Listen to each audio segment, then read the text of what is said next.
दोस्तों नमस्कार, मैं अमित कुमार और आप देख रहे हैं दी भगवा। आज बात पीएम मोदी और रूसी राष्ट्रपति पुतिन की चीन के तियानजिन में हुई मुलाकात की। इस मुलाकात की चर्चा दुनिया भर में है और चर्चा इसलिए है क्योंकि माना जा रहा है कि आज इस मुलाकात के दौरान रूसी राष्ट्रपति पुतिन और पीएम मोदी ने जो कुछ भी कहा वो सीधे सीधे ट्रंप को एक संदेश की तरह था। कठिन से कठिन परिस्थितियों में भी भारत और रूस हमेशा कंधे से कंधा मिलाकर चले हैं। हमारा करीबी सहयोग न केवल दोनों देशों के लोगों के लिए बल्कि वैश्विक शांति, स्थिरता और समृद्धि के लिए महत्वपूर्ण है। Уважаемый господин премьер-министр, дорогой друг, Россия и Индия поддерживают десятилетиями особые отношения, дружеские, доверительные. Это фундамент для развития наших отношений в будущем. चीन में एससीओ समिट के दौरान पीएम मोदी और रूसी राष्ट्रपति पुतिन पर दुनिया भर की निगाहें टिकी थीं। अमेरिकी राष्ट्रपति ट्रंप तो बिल्कुल आंखें गड़ाए होंगे और इसीलिए इस बैठक में दोनों नेताओं ने यानी पुतिन और मोदी ने जो कुछ कहा उसके हर शब्द में गहरा संदेश था। यह मैसेज खासतौर पर अमेरिकी राष्ट्रपति को लेकर था, जिन्होंने रूस से सस्ता कच्चा तेल खरीदने की वजह से भारत पर 25% अतिरिक्त टैरिफ लगा दिया था। अब जब पीएम मोदी और पुतिन की आमने सामने बात हुई तो पुतिन ने कहा, हमारे व्यापारिक संबंध सकारात्मक हैं। ये अमेरिका के लिए ही तो संदेश था। Налажено многоуровневое взаимодействие. Торгово-экономическая кооперация в целом демонстрирует положительную динамику. Развивается туристический обмен. अमेरिकी राष्ट्रपति ट्रंप को यह लगा होगा कि 50% टैरिफ की बात से हिंदुस्तान बहुत ही ज्यादा दबाव में आ जाएगा और रूस का एक बड़ा साझेदार संकट में पड़े इस मुल्क से तेल खरीद को लेकर तौबा कर लेगा।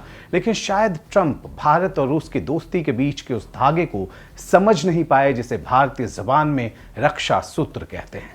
यानी संकट में कोई भी हो, हर हाल में हम एक दूसरे का साथ देते रहे हैं, दे रहे हैं और हमेशा आगे भी इसी तरह देते रहेंगे। कठिन से कठिन परिस्थितियों में भी भारत और रूस हमेशा कंधे से कंधा मिलाकर चले हैं। सुनिए पीएम मोदी और राष्ट्रपति पुतिन ने एक दूसरे देशों की खातिर ट्रंप के दिल में आग लगाने वाली कौन सी बात इस मीटिंग में कह डाली। आपसे मिलकर बहुत खुशी हो रही है और मैं हमेशा अनुभव करता हूं कि आपको मिलना मतलब एक यादगार मीटिंग भी होती है। बहुत सी चीजों की जानकारियों का आदान प्रदान करने का अवसर मिलता है। И сегодня хорошая возможность обсудить основные задачи дальнейшего развития многопланового двустороннего сотрудничества в различных областях.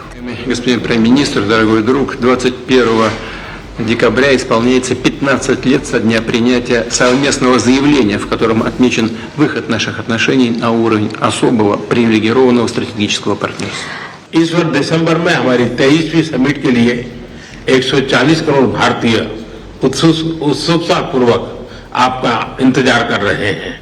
लग रहा है कि आने वाले दिनों में ट्रंप को अपने किए पर बार बार सिर पीटना न पड़ जाए। रही बात हिंदुस्तान को झुकाने की तो यह खाम ख्याली ट्रंप जितनी जल्दी छोड़ दें उतना ही उनके देश का कल्याण होगा, वरना कहीं ऐसा हाल ना हो कि अमेरिका से व्यापार करने की भारत को भविष्य में कोई ज़रूरत ही नहीं रह जाए। द्विपक्षीय व्यापार की मैं बात कर रहा हूं, क्योंकि अगर हिंदुस्तान वैकल्पिक रास्ते दुनिया के 200 देशों के बीच से तलाशता है तो फिर ऐसी स्थिति बन सकती है। क्योंकि अगर अमेरिका का यही रुख रहेगा तो फिर क्या करेगा हिंदुस्तान? क्योंकि हम तो सोच रहे हैं कि हम बाकी जगहों से अमेरिका की वजह से जो घाटा हमें होने वाला या हो रहा है उसकी भरपाई के रास्ते तलाशें और ये कोशिश की जा रही है। भविष्य में हो सकता है कि रास्ता जल्दी मिल जाए। फिर अमेरिका से संबंधों को लेकर क्या होगा, क्या उसकी परिभाषा होगी, ये अमेरिका जाने। तो अभी इस रिपोर्ट में इतना ही। अगर अब तक आपने दी भगवा को सब्सक्राइब और फॉलो नहीं किया है तो अभी बटन दबा दें, लाइक शेयर जरूर करें, कमेंट करिए, बताएं कि आखिर इस मुद्दे पर आप क्या सोचते हैं। फिलहाल के लिए आपका शुक्रिया।